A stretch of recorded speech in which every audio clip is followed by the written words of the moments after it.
Sir ನಮಸ್ಕಾರ, ಗುಂಡ್ಲುಪೇಟೆ ಪ್ರಾಪರ್ಟಿಯಿಂದ ನಾನು ನಿಮ್ಮ ಶಿವು ಮಾತಾಡ್ತಾ ಇರೋದು. ನೋಡಿ ಸರ್, ಇದೇನು ಡಾಂಬರ್ ನೋಡ್ತಾ ಇದ್ದೀರಾ, ಇದು ನಿಮಗೆ ಸ್ಟೇಟ್ ಹೈವೇ ಬರುತ್ತೆ ಸರ್. ನಿಮಗೆ ಇದು 24 hours ಬಸ್ ರೂಟು. ಈ ಸ್ಟೇಟ್ ಹೈವೇ ಟಚ್ಗೆ ಇರೋಂಥ ಜಾಗ 27 ಗುಂಟೆ ಒಂದು ಜಮೀನು ಮಾರಾಟಕ್ಕೆ ಬಂದಿದೆ.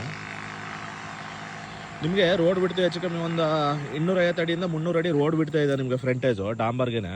ನೋಡಿ ಅಲ್ಲೊಂದು ಪೋಲ್ ಕಾಣಿಸ್ತಾ ಇದೆಯಲ್ಲ, ಅಲ್ಲಿಂದ ನೋಡಿ ಇಲ್ಲಿ ಕಂಟಿನ್ಯೂಷನ್ ಏನು ಮಾಡಿಲ್ಲ, ನೋಡಿ ಇಲ್ಲಿ ತೋರಿಸ್ತಾ ಇದ್ದೀನಿ.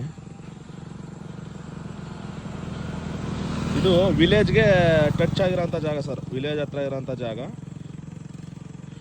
ಸರ್. ಇದೇ ಡಾಂಬರ್ಗೆ ಟಚ್ ಆಗಿರೋಂಥ ಜಾಗ 27 ಗುಂಟೆ ಇದೆ. ನಿಮಗೆ ರೋಡ್ ಪೇಸಿಂಗ್ ಹೆಚ್ಚು ಕಮ್ಮಿ ಒಂದು 250 ಅಡಿಯಿಂದ 300 ಅಡಿ ರೋಡ್ ಪೇಸಿಂಗ್ ಬರುತ್ತೆ ನಿಮಗೆ. ಈ ಜಾಗದಿದೆ ನಿಮಗೆ ಮೈಸೂರಿಗೆ ಒಂದು 46 ಕಿಲೋಮೀಟ್ರ್ ಬರುತ್ತೆ ಮೈಸೂರಿಗೆ.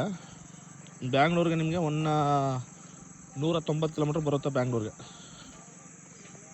ನೋಡಿ ಸರ್, ಅಲ್ಲಿ 2 ವೀಲರ್ ಏನು ನಿಂತಿದೆ, ಅಲ್ಲಿಂದ ಹಿಂಗೆ ಫ್ರಂಟ್ ಮಾತ್ರ ತುಂಬ ಅಗಲ ಇದೆ ಸರ್. ನಿಮಗೆ ಲಾಸ್ಟ್ ಒಂದು ಮನೆ ಕಾಣಿಸ್ತಾ ಇದೆ, ಸೆಟ್ ಕಾಣಿಸ್ತಾ ಇದೆಯಲ್ಲ, ಅಲ್ಲಿವರೆಗೂ ಬರುತ್ತೆ. ಇದು ನಿಮಗೆ Mysuru to Gundlupet Ooty national highway ಅಂದರೆ ಜಸ್ಟ್ ಒಂದು 4 ಕಿಲೋಮೀಟ್ರ್ ಅಂತರದಲ್ಲಿದೆ. Gundlupet to Mysuru Ooty national highway ಏನಿದೆ, ಅಲ್ಲಿಂದ ಜಸ್ಟ್ 4 ಕಿಲೋಮೀಟ್ರ್ ಅಂತರದಲ್ಲಿರೋಂಥ ಜಾಗ. ತುಂಬ ಚೆನ್ನಾಗಿದೆ, 27 ಗುಂಟೆ. ಸಿಂಪಲಾಗಿ ಏನಾದ್ರು ಒಂದು ಅರ್ಧ ಎಕರೆ 1 ಎಕರೆ ಒಳಗಡೆ ಫಾರ್ಮ್ ಮಾಡೋರಿಗೆ ಒಳ್ಳೆ ಜಾಗ, ತುಂಬ ಚೆನ್ನಾಗಿದೆ. ವಿಲೇಜ್ ನಿಯರ್ ಹತ್ರ ಇರೋಂಥದ್ದು, ವಿಲೇಜ್ಗೆ ಟಚ್ ಇದೆ.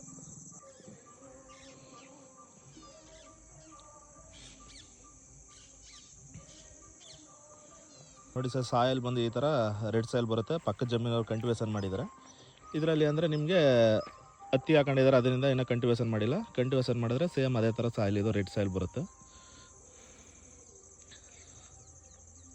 ನಿಮಗೆ 27 ಗುಂಟೆ ಮಾತ್ರ ಇದೆ. 1 ಎಕರೆ ಅರ್ಧ ಎಕರೆಯಲ್ಲಿ ಈ ಥರ ಫಾರ್ಮ್ ಮಾಡೋರು ಒಳ್ಳೆ ಜಾಗ, ತುಂಬ ಚೆನ್ನಾಗಿದೆ. ರೋಡ್ ಫೇಸಿಂಗ್ ಹೆಚ್ಚು ಕಮ್ಮಿ ನಿಮಗೆ ಒಂದು 250ರಿಂದ 300 ಅಡಿ ರೋಡ್ ಫೇಸಿಂಗೇ ಇದೆ.